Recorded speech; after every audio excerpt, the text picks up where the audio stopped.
Assalamualaikum warahmatullahi wabarakatuh.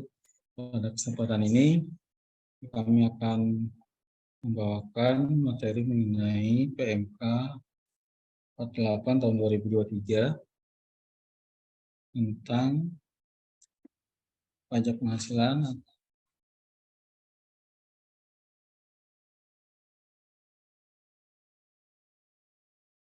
dan atau PPN penjualan penyerahan emas batangan yang sebelumnya bukan dari emas, batu permata, dan atau batu lainnya yang sejenis, serta jasa terkait dengan emas perhiasan, emas batangan, emas, dan yang sejenis yang dilakukan oleh pabrikan emas perhiasan, pedagang emas perhiasan, dan atau pengusaha emas batangan. Untuk lebih jelasnya nanti akan dibawakan oleh Ibu Ropiana Devi mengenai PMK 48 ini. Kepada Mbak Opi, dipersilakan.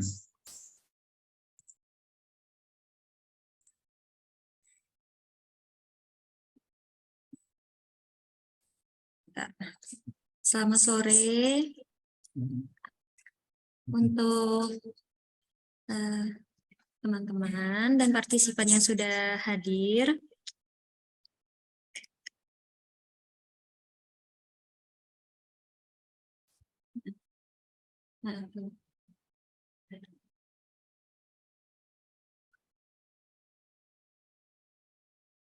Oke.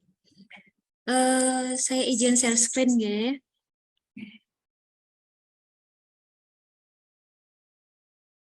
Nah, untuk yang kali ini akan membahas terkait dengan PMK yang sebenarnya sudah cukup lama gitu ya. Ini PMK nomor 48 tahun 2023.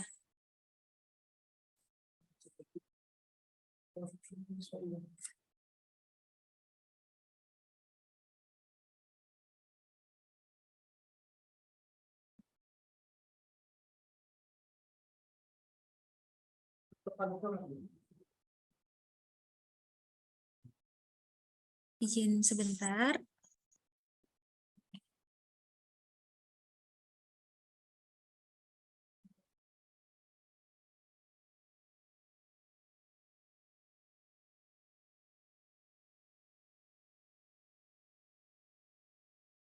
Nah, untuk latar belakang dan tujuan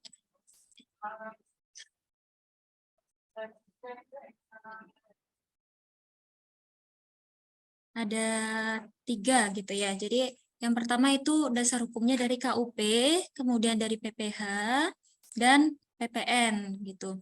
Sedangkan untuk tujuannya sendiri itu ada terkait untuk memberi kepastian hukum. Sebentar, ini cara meng-hide-nya bagaimana? Ya. Untuk kepastian hukum, kemudian keadilan, kemudahan, dan kesederhanaan. Nah, untuk kepastian hukum, untuk PMK yang sebelumnya, yaitu PMK 30 tahun 2014, PPN emas perhiasan itu kan masih menggunakan DPP lain, gitu. Tapi PM-nya juga tidak dapat dikreditkan. Nah, sedangkan setelah adanya Undang-Undang HPP, yaitu 1 April 2022, itu kan ada, maksudnya ada jeda selisih tuh antara 1 April sampai dengan yang 2023 ini, 30 April 2023, sebelum adanya PMK 49 ini. Jadi untuk kepastian hukum gitu ya.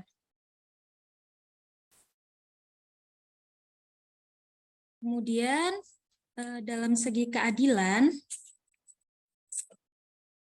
yaitu tidak adanya diskriminasi gitu.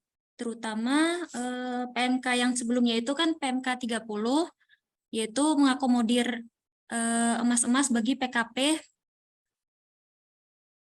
yang istilahnya apa ya, tidak mencantumkan dia di atas 4,8 atau di bawah 4,8 gitu ya. Kalau yang sekarang di PMK yang ini, dia entah itu di bawah 4,8 atau di atas 4,8, kalau misalnya berusahanya itu bentuknya pedagang emas, penjualan emas gitu ya, itu harus dan wajib PKP gitu. Jadi memang harus adil gitu. Jadi dilihatnya dari apa yang dijual gitu. Jadi itu udah harus PKP. Jadi tidak ada pembedaan gitulah. Jadi kan kalau misalnya biasanya kan untuk yang non PKP itu kan cenderung terlihat lebih murah ya daripada yang PKP. Makanya dibuatlah yang PMK 48 ini untuk mempertegas istilahnya gitu. Mempertegas bahwa ini loh pedagang-pedagang emas, pengusaha-pengusaha emas meskipun di bawah 4,8 wajib PKP gitu. Nah, kemudian dari segi kemudahan itu misalnya Bapak Ibu kan kalau misalnya jual emas gitu kan, itu kan biasanya kalau emas pakai nilai lain gitu untuk yang PMK 30 tadi ya. Kalau misalnya yang dijual adalah perak, nanti dipisah lagi. Nah, untuk kemudahan di PMK ini, jadi entah itu emas, non emas gitu ya, misalnya perak, tembaga, campuran, batu permata itu semuanya dipermudah gitu, jadi satu gitu ya. Jadi tetap kena PPN gitulah, dengan hitungan yang sama gitu. Kemudian itu dari segi kemudahan dan kesederhanaannya juga tentu saja ada ya Bapak Ibu ya, karena tadi dikelompokkan sekaligus, jadi otomatis nggak perlu memilah-milah lagi tuh mana yang dikenakan 11%, mana yang dikenakan dengan besaran tertentu gitu. Jadi kemudahannya dan kesederhananya di bagian situ. Kemudian PMK ini itu mengatur juga mengubah juga PMK yang sebelumnya, yaitu PMK 34 tahun 2017. Ini terkait dengan pemungutan PPh gitu ya. Dan yang terakhir mengganti PMK 30 yang tadi sudah sedikit saya beri bocoran lah gitu istilahnya. Nah, kemudian di sini ada definisi. Ada definisi emas perhiasan gitu. Kalau di yang PMK terbaru ini, perhiasan itu adalah dalam bentuk apapun yang bahannya mau sebagian atau seluruhnya dari emas. Jadi tidak tidak mencantumkan berapa kadarnya, besarannya berapa gitu, atau misalnya jumlahnya 5% dari total seluruh bahan baku gitu. Misalnya sisanya dari perak gitu, emasnya cuma 5%. Itu tetap masuk ke definisi yang namanya emas perhiasan gitu kalau dari pengertian ini gitu ya. Kemudian termasuk yang nantinya dilengkapi dengan batu permata, misalnya diamond atau giok atau apa. Nah, itu tetap definisi emas perhiasan. Jadi memang lebih dispesifikasikan seperti apa gitu ya. Gitu. Kemudian ada juga istilah di sini pabrikan emas perhiasan gitu, sama istilah pedagang emas perhiasan. Ini biasanya nanti untuk slide selanjutnya kita sebut pabrikan dan pedagang gitu ya. Kita ambil kata depannya saja. Nah, pabrikan itu apa sih gitu kan? Yaitu pengusaha yang menghasilkan emas perhiasan dan melakukan kegiatan jual beli gitu. Selain jual beli, mereka juga ada penyerahan jasa. Jadi istilahnya memproduksi lah ya, entah itu yang nantinya jadi emas, kemudian nanti didistribusikan dalam bentuk barang atau emasnya, jual beli transaksi, atau nanti terkait jasa. Misalnya kalau misalnya Bapak Ibu lihat di yang rinciannya di PMK 48, itu ada spesifikasinya Bapak Ibu. Sebentar, saya izin. Nah, di sini ada jasa modifikasi, kemudian jasa perbaikan, pelapisan, penyepuhan gitu. Nah, itu jasa-jasa yang ada di PMK gitu ya.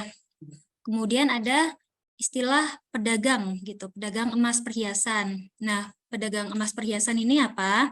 Yaitu pengusaha yang melakukan kegiatan jual beli dan penyerahan gitu. Jadi istilahnya distributor lah ya gitu ya. Jadi gitu. Kemudian konsumen akhir, yaitu konsumen yang kalau di rantai dari PPN itu biasanya di paling ujung gitu ya. Gitu. Nah, ini kalau dari definisinya yaitu pembeli barang atau penerima jasa yang mengonsumsi secara langsung gitu dan tidak digunakan atau dimanfaatkan untuk kegiatan usaha. Jadi memang murni untuk dikonsumsi saja gitu sama pribadi gitu ya.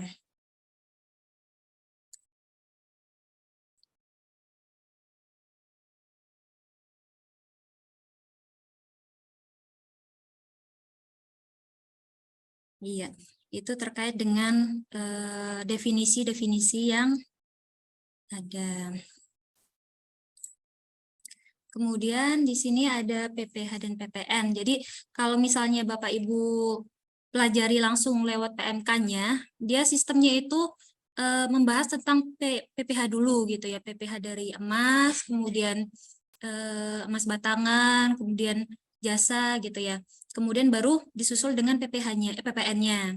Nah, kalau di slide kita kali ini dia digabungkan. Jadi per jenisnya penyerahannya apa, terus nanti kita tunjukkan PPH-nya seperti apa, PPN-nya seperti apa. Nah, ini contohnya emas perhiasan gitu ya.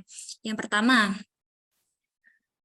kalau emas perhiasan, PPH-nya itu besarannya 0,25%.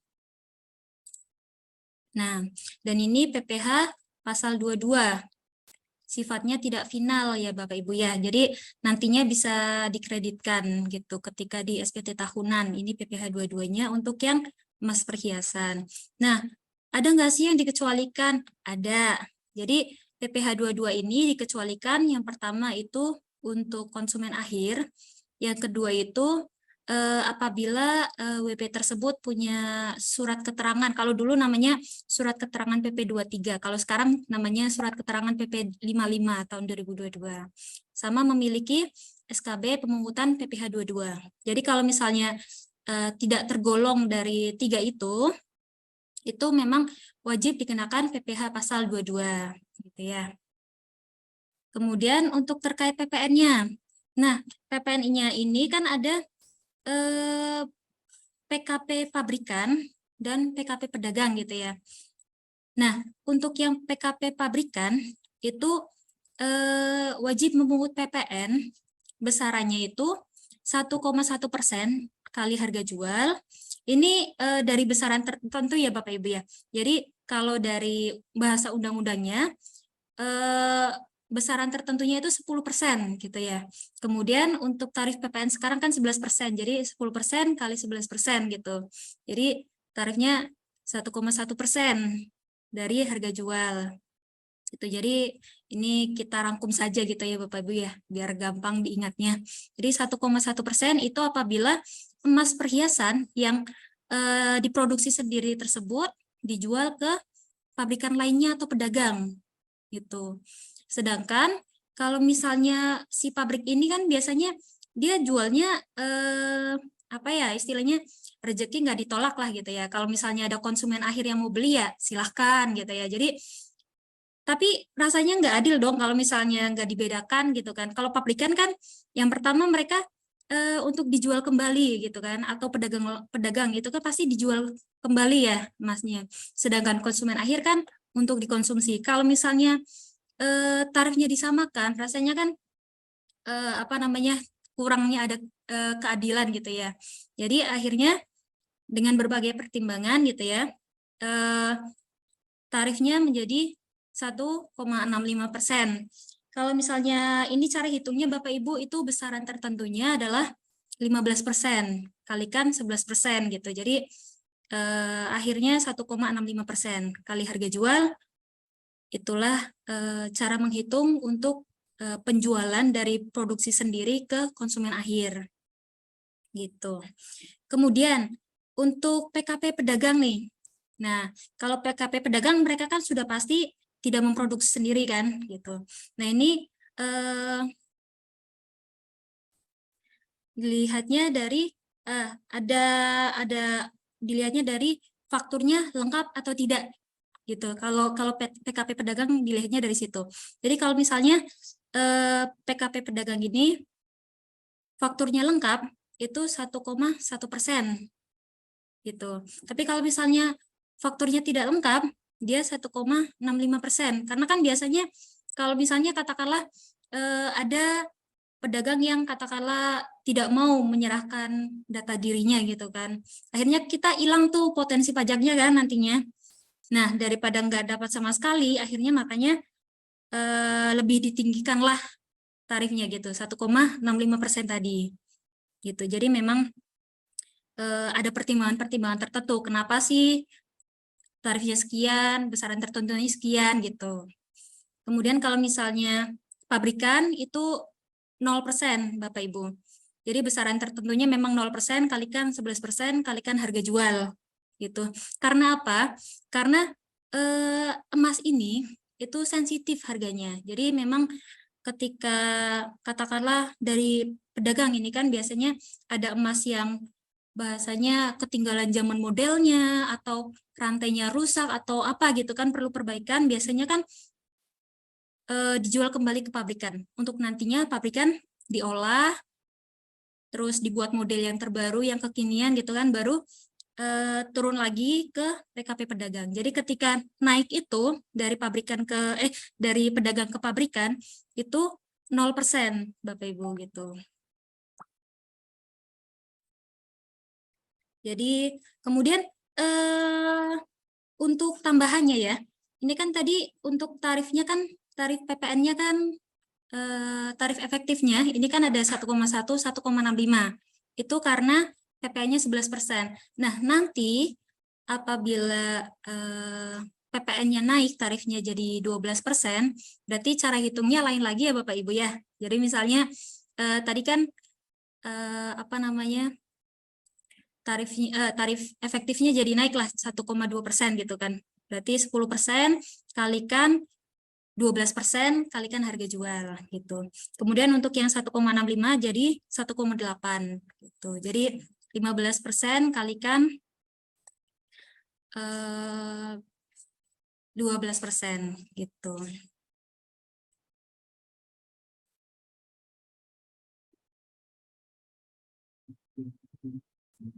Nah, kemudian di sini ada contoh kasus juga Bapak Ibu. Jadi biasanya kan katakanlah kalau di sini ada PTG di mana dia adalah pabrikan emas, kemudian ada PTE yaitu sebagai pusat ya.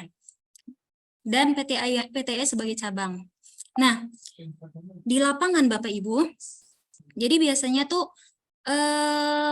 ada gitu ya, ada yang biar tarifnya biasanya memperkecil gitu. Jadi PTG jual ke PTE pusat. Nah, si PTE pusatnya ini dia sengaja nih nggak mau buat faktur lengkap gitu. Jadi kan pasti kenanya 1,65 ya, karena lebih tinggi gitu kan, karena nggak lengkap 1,65. Kemudian si PTE ini jual ke konsumen kan jadinya 1,65 juga. Ini dari garis kiri ke kanan ya. Sebentar, saya izin coret-coret sedikit. Nah, ini PTG jual ke PTE. Nah, kemudian langsung ke konsumen. Si PTE-nya ini membuat, pokoknya mintanya faktur nggak lengkap lah gitu kan. Jadi kan sini 1,65, ke sini 1,65. Nah, tapi bisa nih PTE ke PTE cabang dibuat fakturnya lengkap gitu. Jadinya pas waktu jual ke sini itu kan jadi 1,1 ya. Nah, tapi atas pertimbangan itu ya Bapak Ibu akhirnya dibuatlah seperti ini. Ketika PTG jual ke PTE itu dasarnya adalah dari bagaimana transaksi PTG ke PTE gitu ya. Misalnya fakturnya tidak lengkap ya berarti 1,65 gitu kan. Kemudian jual ke sini dasarnya tetap atas penjualan sini. Karena di sini nggak lengkap, ya berarti otomatis di sini 1,65. Nah, kalau misalnya apapun dari PTE ke PTE pusat ke PTE cabang, mau dia lengkap atau nggak lengkap, dia patokannya tetap sama, yaitu bagaimana transaksi antara PTG ke PTE ini, gitu. Jadi sampai sini juga akhirnya tarifnya sama 1,65%. Gitu.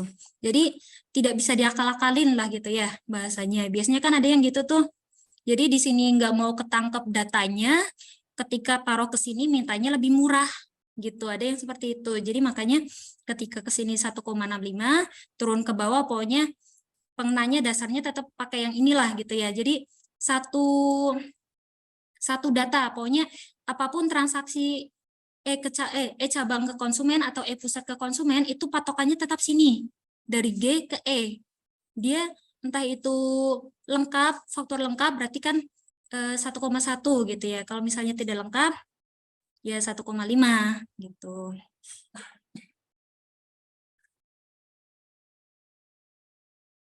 Ini sebentar.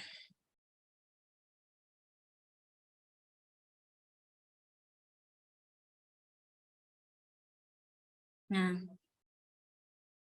kemudian ini terkait dengan emas batangan yang kedua. Tadi kan emas perhiasan ya, sekarang emas batangan.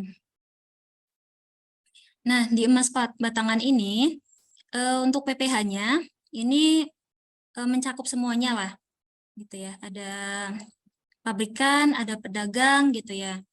Itu kenanya PPh pasal 22, besarannya 0,25% dari harga jual. Sama juga pengecualiannya. Oh, kalau yang emas batangan, mohon maaf. Kalau yang emas batangan, ada tambahannya. Yang pertama itu kan tadi konsumen akhir, jelas, nggak ada PPh pasal 22-nya. Kemudian yang dikenakan final, PP 55. Kemudian yang punya SKB. Dan ada tambahan, yaitu untuk Bank Indonesia. Nah, ini menjadi pengecualian juga. Gitu ya. Dan penjualan, nah, misalnya melalui pasar fisik emas digital. Gitu. Untuk dia dengan tujuan perdagangan berjangka komoditi ini juga dikecualikan dari PPh-nya. Kemudian bagaimana dengan PPN-nya gitu kan. Nah, kalau PPN-nya ini berbeda dengan emas perhiasan. Tadi kan emas perhiasan ada dibagi nih, untuk pabrikan bagaimana, untuk pedagang bagaimana gitu kan. Kalau yang PPN ini digabung jadi satu pengenanya, caranya gitu ya. Jadi untuk yang entah PPN bagi pabrikan atau pedagang, itu selama emas batangan ini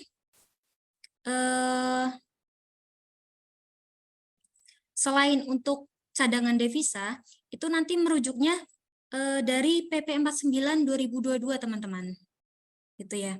Tapi untuk yang misalnya untuk cadangan berarti dianggapnya non BKP, sudah selesai gitu ya. Tapi untuk yang misalnya selain gitu ya, selain untuk kepentingan cadangan devisa negara, itu diberikan fasilitasnya namanya fasilitas PPN tidak dipungut gitu. Hanya saja nanti ada kriterianya gitu kan. Bentuknya harus batangan gitu. Nah, ini bentuk batangannya ini seperti yang di ujung ini. Nah, ini emas batangan. Gitu. Yang kedua, kadarnya paling rendah adalah 99,99%. Gitu. Dan kadar ini bisa dibuktikan dengan sertifikat. Jadi memang ada persyaratan tertentu agar digolongkan sebagai PPN tidak dipungut untuk yang emas batangan ini gitu ya. Nah, kemudian ini terkait dengan perhiasan yang bahan seluruhnya bukan dari emas gitu kan. Misalnya kan jualnya perak gitu kan, atau perak plus tembaga gitu kan, atau batu permata. Biasanya kan ada tuh yang orang-orang Tionghoa tuh suka yang namanya batu giok gitu kan, dibuat gelang. Nah, itu kan termasuk batu jenis lainnya gitu kan, batu permata juga. Misalnya diamond gitu kan.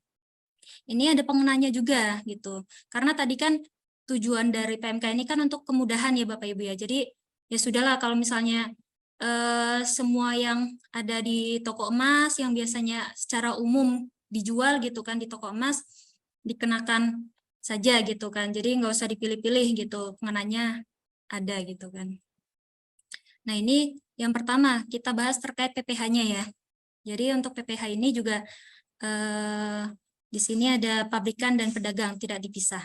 Nah ini bagaimanakah penyerahannya, bagaimanakah PPh-nya gitu kan. Nah untuk PPh-nya ini adalah PPh pasal 22 juga teman-teman dan Bapak Ibu ya. Jadi besarannya itu 0,25 dari 0,25% dari harga jual kecuali konsumen akhir, final, dan SKB. Jadi pengecualinya sama semua untuk yang PPh ya Bapak Ibu ya. Gitu. Kemudian untuk yang PPN-nya ini 1,1%. Jadi kalau bahasa undang-undangnya juga dia besaran tertentunya adalah 10% dikalikan tarif PPN 11% kalikan harga jual. Jadi tarif efektifnya 1,1% gitu ya. Ini terkait dengan PPN dari perhiasan yang bahan seluruhnya bukan emas. Jadi nanti tinggal kalau kenaikan tarif PPN silakan tinggal disesuaikan saja gitu ya. Misalnya naiknya jadi 12%, ya berarti 1,2%.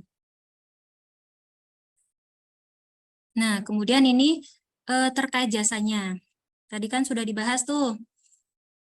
Ada emas perhiasan, kemudian batangan, kemudian selain emas perhiasan, selain yang dari emas sama yang terakhir adalah jasa. Nah, kalau jasa di sini, ini ada berbagai macam ya teman-teman. Jadi lebih dirincikan kalau di PMK 48 ini. Ada jasa modifikasi, perbaikan, pelapisan, jasa penyepuhan, dan lain sebagainya. Nah, kalau untuk jasa, ini PPh-nya ada 2, tergantung siapa penerimanya, penerima imbalannya. Misalnya penerima imbalannya itu namanya Sobar Slamet. Nah, itu berarti kan orang pribadi tuh, nama orang pribadi ya jelas ya gitu. Itu berarti PPh pasal 21 gitu ya. Tapi kalau misalnya penerima imbalannya itu misalnya jasa karya ya. Nah, itu kan kemungkinan besar nama PT atau CV ya teman-teman ya. Jadi ya itu jadinya PPh pasal 23. Gitu. Jadi ini dibedakan siapa penerima imbalannya gitu ya, atau siapa yang melakukan jasa itu gitu.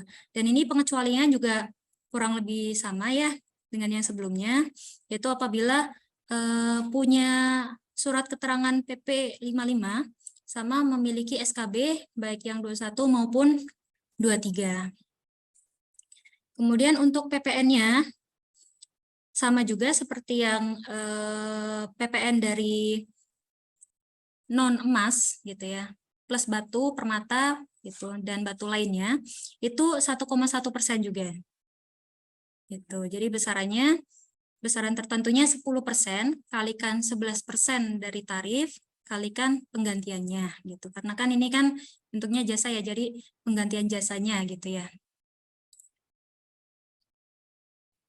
Nah, kemudian ini kalau misalnya imbalannya bentuknya natura gimana sih gitu kan, biasanya ada tuh apa misalnya memberikan jasa tapi nggak mau dikasihnya uang gitu, misalnya mintanya tiket atau apa gitu kan ada. Nah ini nanti ketika bentuknya, kalau di sini di PMK 48 itu kalau bentuknya itu berupa emasnya lagi. Biasanya kan ada tuh, karena emas itu kan bisa digunakan sebagai alat tukar juga ya, memiliki nilai yang tetap gitu kan. Jadi misalnya diberikannya berupa emas juga gitu, entah itu perhiasan, emas batangan, atau yang bahan seluruhnya bukan emas atau batu permata, itu nggak kemudian akhirnya dikenakan PPh 22 lagi gitu. Jadi di PMK ini menegaskan gitulah istilahnya ketika naturanya bentuknya ini nggak dikenakan PPh 22 lagi loh gitu. Kemudian kalau misalnya naturanya bentuk lain nanti disesuaikan dengan peraturan perundang-undangan sebelumnya gitu ya. Nah, Kemudian ini ada penyesuaian besarnya PPN yang harusnya dipungut. Jadi katakanlah untuk yang kondisi 1, ini ada WP, misalnya dia faktur pajaknya lengkap gitu ya.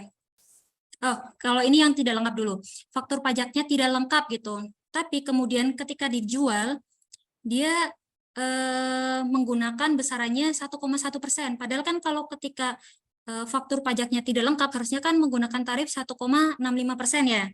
Nah, itu kan akhirnya ada kurang PPN tuh. Ya kan, yang harusnya 1,65%, tapi dibuatnya 1,1% gitu. Nah, itu kalau kondisi yang pertama, itu akhirnya harus dibuatkan penyesuaian Bapak Ibu. Jadi penyesuaiannya itu bisa bentuknya faktor pengganti atau dibetulkan gitu ya. Gitu. Itu akhirnya nanti disesuaikan tarifnya dari yang 1,1 jadi 1,65. Itu. Dan ini wajib ya kalau yang kondisi 1 ini, karena PPN-nya dikenakan tarif yang lebih rendah gitu kan. Harusnya kan 1,65. Ini wajib dilakukan pembetulan atau penggantian. Kemudian untuk yang kondisi 2, ini si WP-nya ini pedagangnya ini punya faktur pajak lengkap. Tapi lupa nih istilahnya karena misalnya terlalu banyak transaksi gitu ya. Akhirnya mengenakan tarifnya 1,65% gitu, karena istilahnya cari aman sajalah gitu, 1,65%. Padahal kan harusnya dijualnya 1,1% ya PPN-nya ya, gitu ketika penyerahannya. Nah, kalau kondisinya seperti ini, bagaimana sih solusinya gitu kan? Kalau yang kejadiannya seperti ini, itu dapat dilakukan penyesuaian juga Bapak Ibu, yaitu dengan pembetulan atau penggantian dari faktur pajak yang sudah diterbitkan tadi gitu ya, untuk disesuaikan tarifnya dari yang 1,65% ke 1,1% gitu. Kemudian ada juga jenis yang tidak diperkenankan melakukan penyesuaian. Itu kalau misalnya kasusnya adalah penyerahannya bentuknya faktur pajak eceran. Jadi kalau faktur pajak eceran itu kan hanya mencantumkan DPP-nya berapa, PPN-nya berapa gitu ya. Itu nggak perlu ada penyesuaian Bapak Ibu. Gitu ya. Jadi penyesuaiannya itu nanti kan ada selisihnya tuh. Selisih lebih bayar ya, kalau bukan lebih bayar sih, lebih potong gitu ya, kelebihan dipotong gitu. Nah, itu nanti yang ngajukan adalah pihak yang dipungut PPN-nya. Jadi misalnya harusnya saya kenanya tadi kan 1,1%, tapi dipungutnya 1,65%. Nah, itu saya bisa mengajukan namanya permohonan pengembalian kelebihan pemungutan PPN gitu, yang seharusnya tidak terutang. Jadi si PKP-nya nggak perlu membetulkan dari faktur pajak ecerannya, jadi saya tinggal si pembelinya, posisinya saya gitu, tinggal mengajukan pengembalian yang seharusnya tidak terutang. Gitu. Nah, kemudian ini untuk yang contohnya Bapak Ibu. Nah, kalau di sini kan CVS merupakan PKP pedagang perhiasan ya. Berarti jelas harus PKP ya. Kemudian ini untuk masa pajak Oktober 2023 ada penyerahan ke konsumen akhir. Yang pertama, harga jualnya 1 miliar, dipungut PPN dengan besaran tertentu 1,1% kalikan 1 miliar 11 juta gitu ya. Ini karena memiliki faktur pajak lengkap. Nah, ini karena faktur pajak lengkap, berarti kan benar aja ya, 1,1%. Nah, kemudian yang kedua, harga jual sebesar 500 juta. Kemudian tapi dipungutnya tetap besaran tertentu sebesar 1,1% kalikan 500 juta, hasilnya 5.500.000. Tetapi saat perolehan, ternyata fakturnya tidak lengkap. Nah, berarti kan ini ada koreksi nih. Aduh, ya. Ada koreksi nih.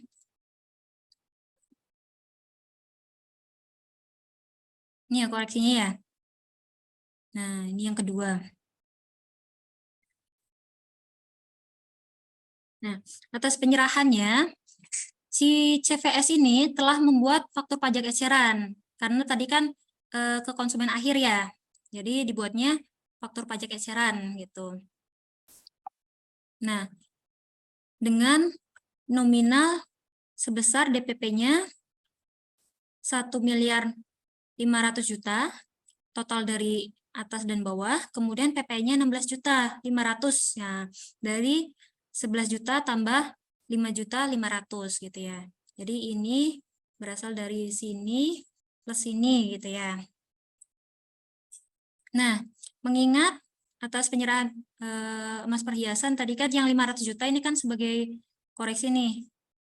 Nah, ini koreksi kan karena dia faktur pajak tidak lengkap. Nah, jadi bentuk koreksinya DPP-nya sama nih, 1.500.000.000, cuman bedanya di sini. Nah, harusnya pakainya 1,65% ya Bapak Ibu ya, karena kan tadi faktur pajak tidak lengkap. Jadi hasilnya 8.250.000. Nah, ketika ditotalkan 11 juta tambah 8.250.000, hasilnya 19.250.000. Sedangkan tadi yang faktur digugung tadi kan hanya 16.500.000 nih. Nah, makanya ada koreksi sebesar 2.750.000. Nah, ketika tadi kan ini sudah keterangannya sudah dilaporkan, G. Nah, karena sudah dilaporkan, nanti si WP ini melakukan pembetulan gitu di masa yang Oktober tadi yang terkait ini, Oktober 2023. Nah, dengan DPP-nya sama sebesar 1.500.000.000, kemudian PPN-nya sebesar 19.250.000. Jadi ini diganti, gitu kan? Karena istilahnya masih kurang lah, kurang bayar ya, gitu. Ini terkait dengan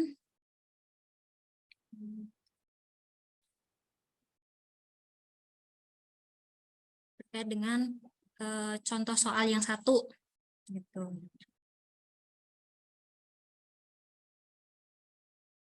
Nah, kemudian ini ada kasus juga kalau misalnya suatu toko emas biasanya kan ada jual macam-macam tuh. Nah, kalau di sini tuh katakanlah arloji atau jam tangan dan ponsel gitu ya.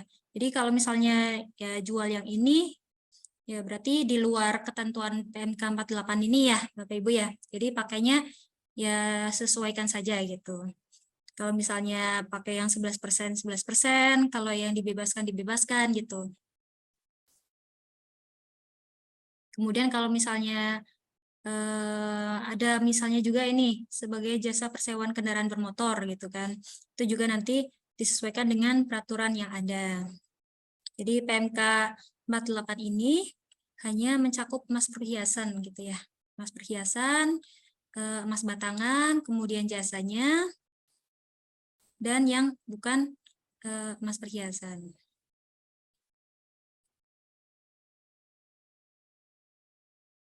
Nah, ini untuk yang kewajiban PPh ya. Bapak Ibu pasti udah tidak asing lagi nih. Pertama buat bukti potong, kemudian menyetorkan, kemudian lapor gitu ya. Itu 3 itu kewajibannya. PPh 21 juga sama, membuat bukti potong, kemudian menyetorkan, kemudian melaporkan gitu. Cuman kalau yang 21 ini dilaporkannya di SPT masa 21, kalau yang 23 sama 22 dilaporkannya di SPT masa unifikasi. Kemudian untuk kewajiban PPN juga sama. Yang pertama itu ketika ternyata jualannya adalah emas ya, pengusaha emas, berarti wajib melaporkan usahanya untuk dikukuhkan sebagai PKP meskipun tidak melebihi 4,8 gitu ya. Jadi memang hukumnya wajib Bapak Ibu. Kemudian untuk yang kewajiban lainnya membuat faktur yang jelas. Yang ketiga menyetorkan PPN-nya dan keempat adalah melaporkan SPT masa PPN. Nah, kemudian bagaimana sih untuk pajak masukannya? Untuk pajak masukannya, ini untuk yang besaran tertentu, itu tidak dapat dikreditkan, Bapak Ibu ya. Jadi perlu diingat bahwa besaran tertentu ini yang terkait emas itu tidak dapat dikreditkan.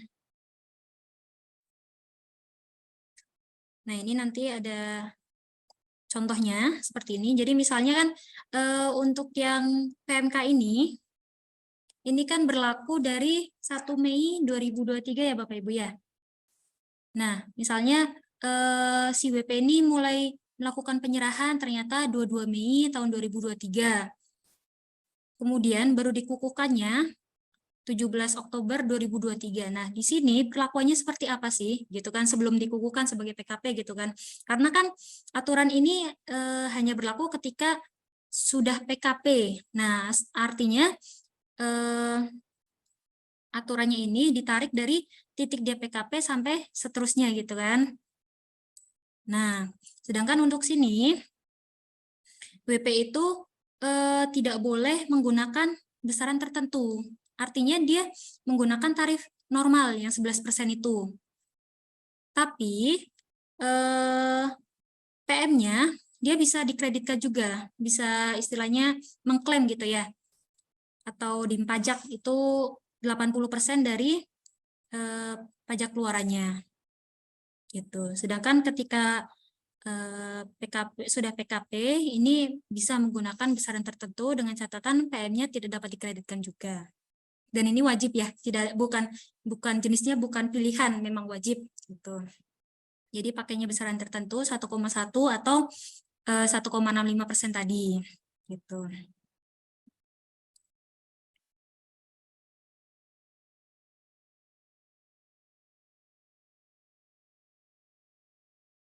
Nah, ini untuk yang ketentuan peralihannya. Jadi kan ada masa peralihan nih. Sebelum misalnya kontrak itu ditandatangani 30 April, karena ini kan berlaku 1 Mei 2023 ya. Misalnya kontraknya 11 Februari gitu, tahun 2023. Jasanya itu dikenakan PPh 23. Tadi kan kalau misalnya untuk jasa kan ada dua tuh dibaginya. Ada PPh 21 atau 23, tergantung siapa penerima jasanya gitu ya. Kalau di sini tidak ada keterangannya Bapak Ibu. Kemudian untuk yang PMK 30 ini terkait PPN-nya gitu ya, aturan PPN-nya. Jadi ini kan ada ketentuan peralihan nih. 1 April 2022 sampai dengan 30 April 2033 itu pakainya menggunakan nilai lain. Nah, hanya saja kan sebelum pas waktu 1 April ini kan tarifnya sudah 1%. Jadi nilai lainnya itu nantinya dihitungnya 20% kalikan 11% kalikan harga jual. Gitu. Ini untuk yang ketentuan peralihannya. Kemudian yang terakhir, yang ketiga, ini terkait dengan emas batangan selain untuk kepentingan cadangan devisa. Tadi kan ada kriterianya kan untuk yang emas batangan selain untuk kepentingan cadangan devisa, yaitu bentuknya harus emas batangan gitu. Yang kedua, kadarnya harus 99,99% gitu kan. Ini mulai berlakunya dari 12 Desember 2022. Jadi kalau misalnya sebelum ini, itu tidak diatur Bapak Ibu. Berapapun kadarnya, itu termasuk yang kriteria yang dapat fasilitas gitu. Tapi untuk yang sejak 12 Desember 2022 itu ada kriterianya yang tadi harus kadarnya 99,99% dan dibuktikan dengan sertifikat. Nah, ini ketentuan PMK 48 ini mencabut PMK 30 dan kemudian PMK 34 hanya sebagian saja. Kemudian PMK-nya berlaku dari 1 Mei tahun 2023. Jadi nanti untuk Bapak Ibu yang sekiranya belum PKP, silakan mengajukan diri untuk di PKP-kan gitu ya, karena mandatnya dari PMK ini sudah diwajibkan gitu.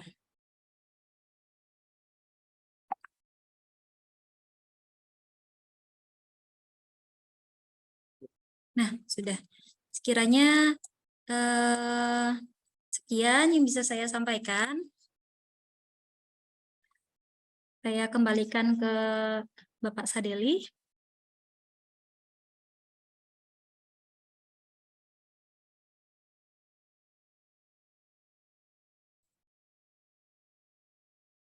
Terima kasih kepada Mbak Opi. Demikian yang dapat kita sampaikan pada kesempatan ini. Untuk siaran ulangnya nanti bisa ditayangkan di YouTube KPP Pratama Banjarbaru. Jadi untuk memberikan kemudahan kepada wajib pajak atau calon PKP Mas untuk bisa mendaftarkan PKP-nya baik melalui AR pengawasan ataupun melalui seksi pelayanan. Demikian acara pada sore ini. Terima kasih atas partisipasi Bapak Ibu sekalian.